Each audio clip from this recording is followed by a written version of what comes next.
అందులో ఉంది మీ అల్లుడే కదూ? ఆ పక్కనున్న అమ్మాయి ఎవరు? ఆ అమ్మాయితో పెళ్ళవుతుందా ఏంటి? నువ్వు చూసావా లేదా అని తీసుకొచ్చాను. నా కూతురు నా గురించి ఆలోచించద్దు, నేను చూసుకుంటాను అంటే సరే, అక్కడేదో ప్రశాంతంగా ఉంది అనుకున్నాను. కాని మా అల్లుడికి వేరే పెళ్ళవుతుంటే చూస్తూ ఎలా ఉంది? అక్కడ నా కూతురికి ఏదో అన్యాయం జరుగుతోంది, అన్యాయం జరుగుతోంది, అన్యాయం జరుగుతోంది.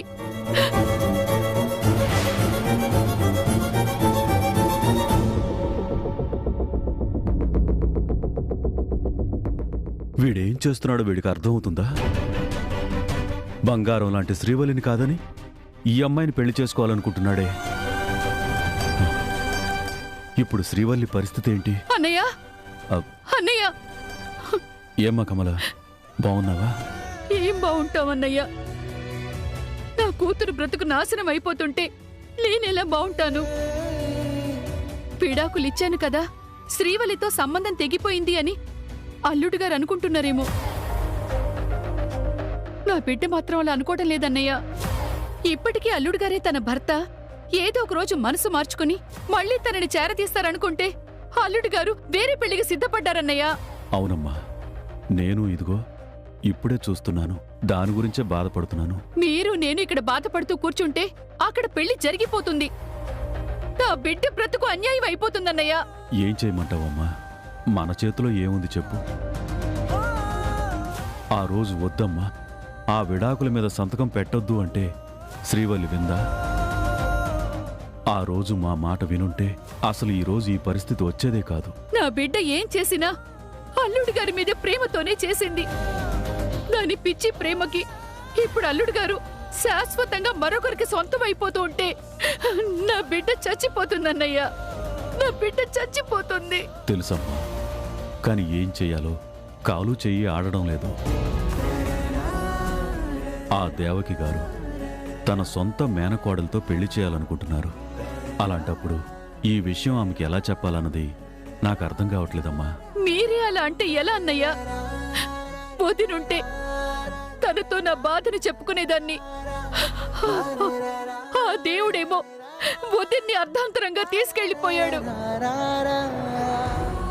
అన్నయ్య, ఇప్పుడు ఈ పెళ్లిని ఆపాలి అంటే మీరే సాయం చేయాలి.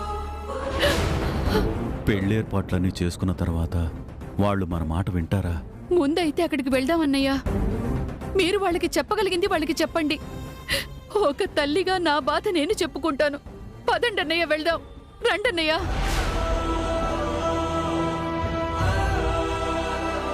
మా అల్లుడు నా గురించి ఆలోచించకపోయినా ఓ అన్నగా మీరైనా నా బాధను అర్థం చేసుకోండి అన్నయ్య, ప్లీజ్.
అమ్మా, ఆ కన్నీళ్ళేంటమ్మా?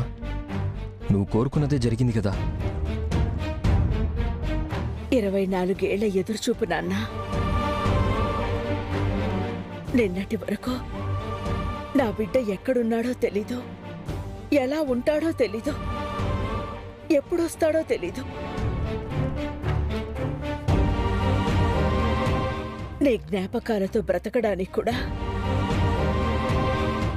నా దగ్గర ఏ జ్ఞాపకాలు లేవు కదా. అందుకే ఊహలతోనే బ్రతికాను. కానీ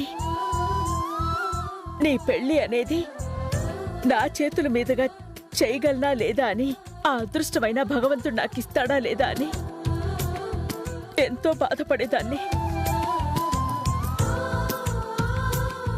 సీతారాముల కళ్యాణం జరిగినప్పుడు కౌసల్యమ్మ ఎంత సంతోషపడిందో నాకు తెలియదు, కానీ తండ్రి మాట కోసం అడవుల పాలై అరణ్యవాసం చేస్తున్న రామయ్య కోసం ఎదురు చూసి చూసి తిరిగొచ్చిన బిడ్డకి పట్టాభిషేకం చేస్తున్నప్పుడు ఆ తల్లి ఆనందం ఎలా ఉందో ఇప్పుడు నా ఆనందం కూడా అలాగే ఉంది చిన్న.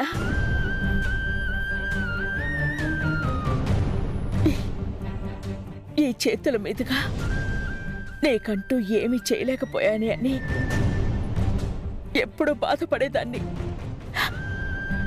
ఇప్పుడు ఇన్నాళ్ళకి ఆ బాధ తగ్గింది. ఇప్పుడు నా చేతులతో నిన్ను పెళ్లి కొడుకుని చేయడం చాలా చాలా ఆనందంగా ఉంది.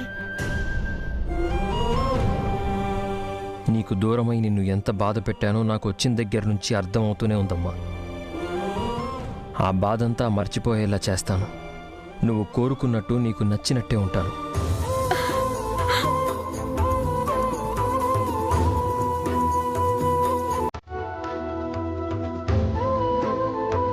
అమ్మ శ్రీవల్లి, కొంచెం హెల్ప్ చేయి.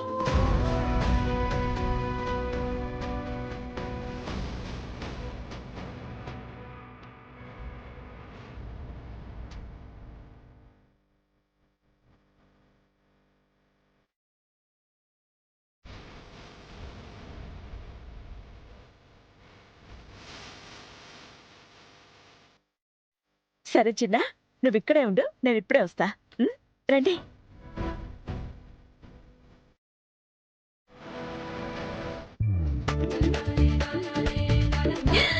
అక్కకి పెళ్లి కళ వచ్చేసింది. పెళ్లి జరగబోతుంటే పెళ్లి కల రాకుండా ఎలా ఉంటుంది?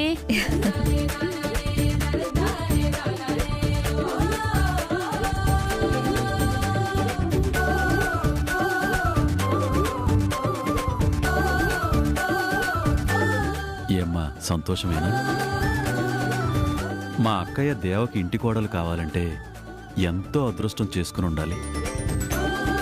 కష్టం అంటే ఎంతో మంది ఆడపిల్లల కష్టం తీర్చే మా అక్క ఇంటి కోడలికి కష్టమే ఉంటుంది చెప్పు. వదిన గురించి మీకన్నా దానికే బాగా తెలుసు. ఎన్ని తెలిసినా మనం చెప్పాల్సింది చెప్పాలి కదా. సామ్రాట్ వచ్చాడు అన్న దగ్గర నుంచి ఎన్నో సంబంధాలు వచ్చాయి, గొప్ప గొప్ప సంబంధాలు. కాని మా అక్క ఇచ్చిన మాట కోసం అందర్నీ కాదని నిన్నే కోడలిగా చేసుకుంటుంది. అందుకని అత్తయ్యని బాగా చూసుకోవాలంటావు, అంతే కదా? అత్తయ్య నాకు వదిలేనన్నా. నీ కూతురు సంగతి నాకొదిలేయని అక్కయ్య చెప్పాల్సింది నువ్వు చెప్తున్నావా? నువ్వు మా అక్కని ప్రేమగా చూసుకోవాలి, మా అక్క నిన్ను ప్రేమగా చూసుకోవాలి. నాకు కావాల్సింది అదేనమ్మా.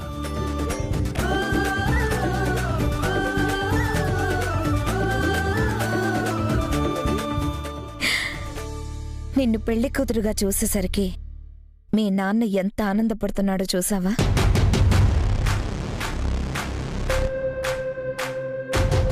నేనిక్కడ మాట్లాడుతుంటే నువ్వేంటి అలా ఆలోచిస్తున్నావు?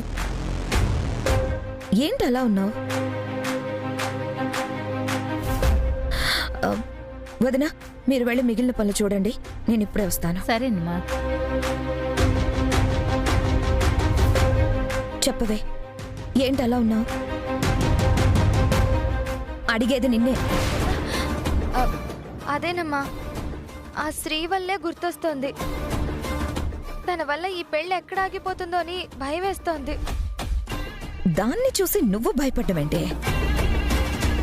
ఈ పెళ్లి మీ అత్తయ్యకిష్టం, నిన్ను పెళ్లి చేసుకోవడం మీ బావకిష్టం. కానీ ఆ శ్రీవల్లికి ఇష్టం లేదు కదా. శ్రీవల్లెవరే? అసలు మధ్యలో దాని ఇష్టంతో మనకి పని ఏంటి? ఏదో దాని అదృష్టం బాగుండి వచ్చి మన అవుట్ హౌస్ లో ఉంటుంది. ఏదో 4 రోజులు మంచి పనులు చేసి మీ అత్తయ్యకి దగ్గరైంది. అంత మాత్రాన నీ పెళ్ళి ఆపే ధైర్యం దానికెలా వస్తుంది? అది వద్దన్నంత మాత్రాన ఇక్కడెవరు వింటారు దాని మాట? అది అమ్మకు శ్రీవల్లి బావ భార్యాభర్తలని తెలిస్తే గోల గోల చేస్తుంది. ఈ విషయం అత్తయ్యకి తెలిస్తే పెళ్ళి ఆగిపోతుంది. ఆహా, వింటారా వినరా అన్నది సమస్య కాదమ్మా. నాకు శ్రీవల్లి ఇంట్లో ఉండడం ఇష్టం లేదు. అదుంటే ఏదో ఒక విధంగా నా పెళ్లికి అడ్డం వస్తుందనిపిస్తోంది. గుడిలో వసంతోత్సవంలో తప్పించుకుంది. పెళ్లిలోపు దాన్ని ఏదో ఒకటి చేసి బయటికి పంపించకపోతే నా వల్ల కాదమ్మా. సరే, ఆ శ్రీవల్లి ఇంట్లో ఉండకూడదు, అంతే కదా? దాని సంగతి నేను చూసుకుంటాను. పెళ్లి కూతురుగా తయారయ్యావు కదా, నువ్వు నవ్వుతూ ఆనందంగా ఉండమ్మా. నాకదే చాలు. సరేనమ్మా, నువ్వు ఆ పని చూడు. అలాగే.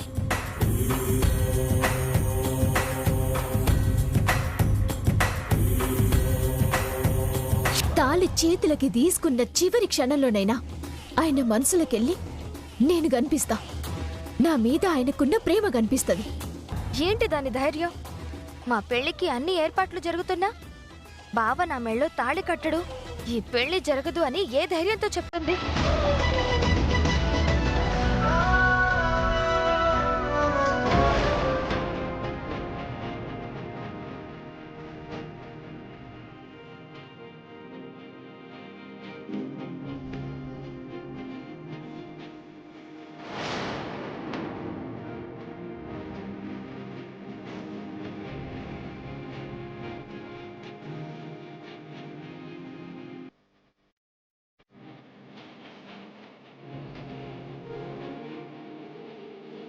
మన బంధం విడిపోయేది కాదని దేవుడు రకరకాలుగా చెప్తుండు.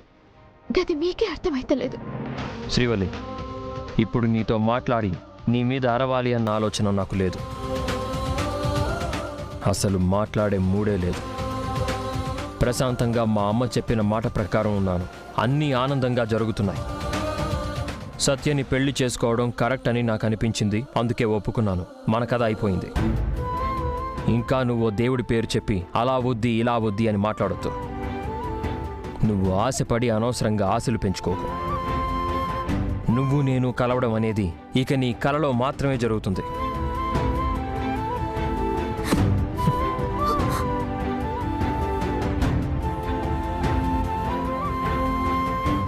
అవును అవును వదినా, పెళ్ళి సింపుల్గా గుళ్ళో జరిపిస్తున్నాం. రిసెప్షన్ చాలా గ్రాండ్గా ఇంటి దగ్గర జరిపిస్తాం. పెళ్ళి గ్రాండ్గా చేద్దాం అనుకున్నాం, కానీ ఎక్కడ, జనాలు ఇప్పటికే ఎక్కువైపోయారు. ఇంకెందుకులే అని గుళ్ళో చేస్తున్నాం. సరే వదినా, ఉంటాను.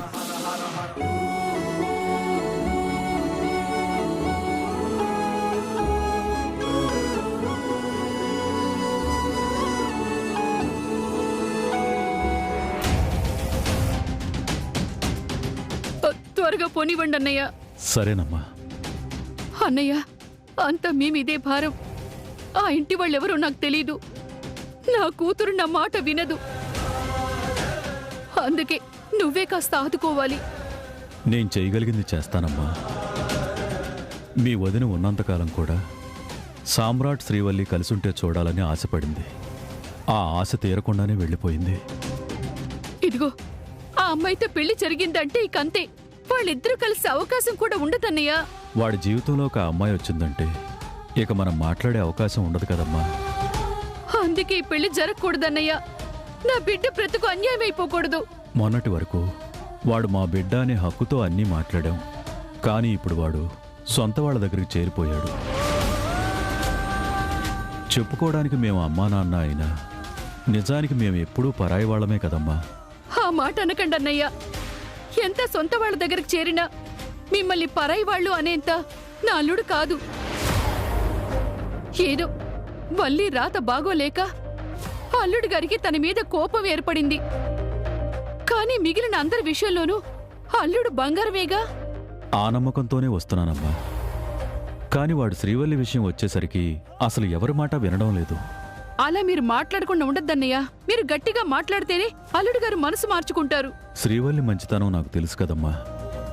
అవసరమైతే వాళ్ళ కాళ్ళు పట్టుకునైనా ఈ పెళ్ళాపే ప్రయత్నం చేస్తాను. చూద్దాం అక్కడేం జరుగుతుందో.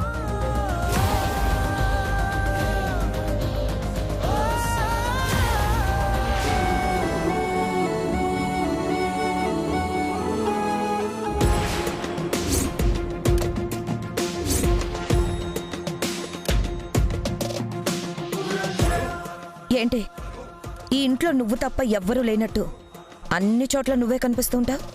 నా పని నేను చేయాలి కదా. నా కూతురు పెళ్లిలో నీ పనేంటి అని.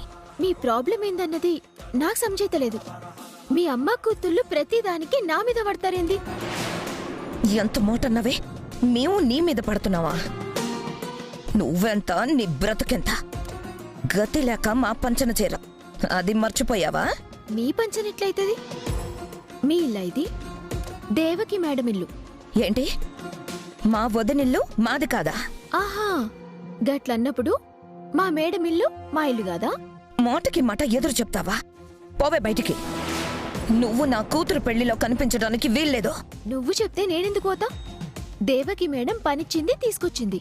శ్రీవల్లి నువ్వు మా ఇంటికి రాకు అని మేడం చెప్తే గప్పుడు నేను పోతా. లేదా నువ్వు గీన్నే జావు అంటే నిలువునా చేస్తా. మా వదిన్ని చూసుకొని బాగా రెచ్చిపోతున్నావే నువ్వు. నేనేం రెచ్చిపోతలే, మీరే రెచ్చిపోతురు.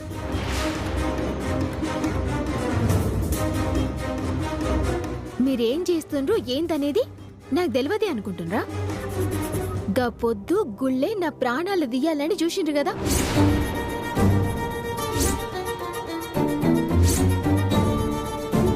వసంతోత్సవంలా నాకు కళ్ళు పోగొట్టాలని చూసిండ్రు. అన్నీ మీరు చేసి నన్నంటుండ్రా?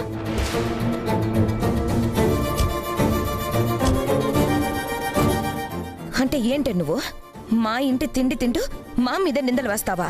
నేనేం నిందలేలే, నిజాలే చెప్పిన. ఓసారి మేడంకి కూడా చెప్పమంటారా ఏంది? ఏం కూసావే?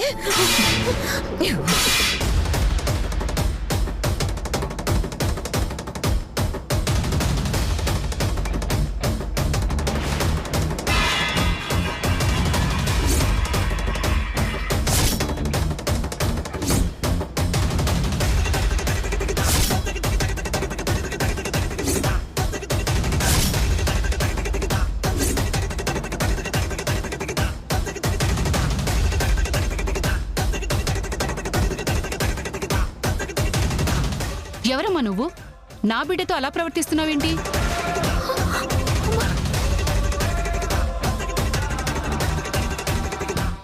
నీ బిడ్డ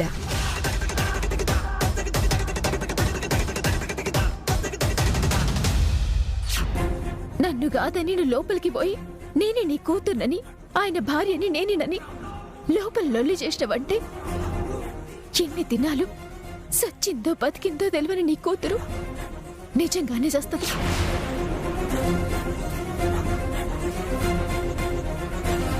నా బిడ్డ అంటే నా బిడ్డ లాంటిది. ఇప్పుడు తను ఏం చేసిందని తన చేతిలో ఉన్న ప్లేట్ని అలా కొట్టారు? ఏం చేసిందో తనకు తెలుసు. అయినా వచ్చిన వాళ్ళందరికీ సమాధానం చెప్పాల్సిన అవసరం నాకు లేదు.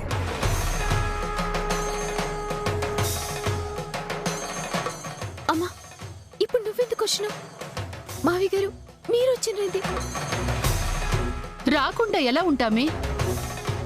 అవతల నీ భర్తకి మరొకరితో పెళ్లి చేయాలి అని చూస్తుంటే నువ్విక్కడ పెళ్లి పనులు చేస్తూ కూర్చున్నావా? పెళ్లి జరగాలి కదమ్మా.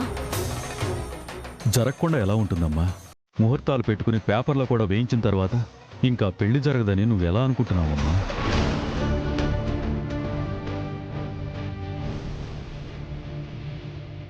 అవును, ఆ వచ్చింది నా బిడ్డ అంటోంది, మళ్ళీ బిడ్డ లాంటిది అంటుంది. బిడ్డ లాంటిదైతే ఇక్కడికి రాదే. అసలు వచ్చిన మనిషి ఎవరో తెలుసుకోవాలి.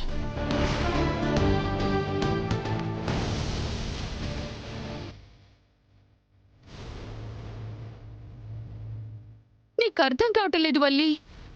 ఆ అమ్మాయి మెళ్ళో అల్లుడు గారు 3 ముళ్ళు వేశాక ఇక నీకంటూ నీ భర్త మీద ఏ హక్కు ఉండదు. అమ్మా, ఆయనకి నా మీద కోపం అది పైకి మాత్రమే. మనసులో చాలా ప్రేమ ఉంది. ఇంకా కోపాన్ని దాటుకొని ఆ ప్రేమ బయటికి రాలేకపోతుంది. అమ్మ, వచ్చింది నా బిడ్డ అంటోంది, ఇదేమో అమ్మ అంటుంది. మనసులో ప్రేముంటే మరో పెళ్లికి ఎందుకు సిద్ధపడతాడమ్మా? ఆయన మరో పెళ్లి చేసుకోవాలనుకుంటుంది ఆ అమ్మాయి మీద ప్రేమతోటి కాదు, నా మీద కోపంతోటి. ఆ కోపంతోనే విడాకులు తీసుకున్నారు. ఇప్పుడు మళ్ళా పెళ్లి చేసుకోవాలని చూస్తుండ్రు.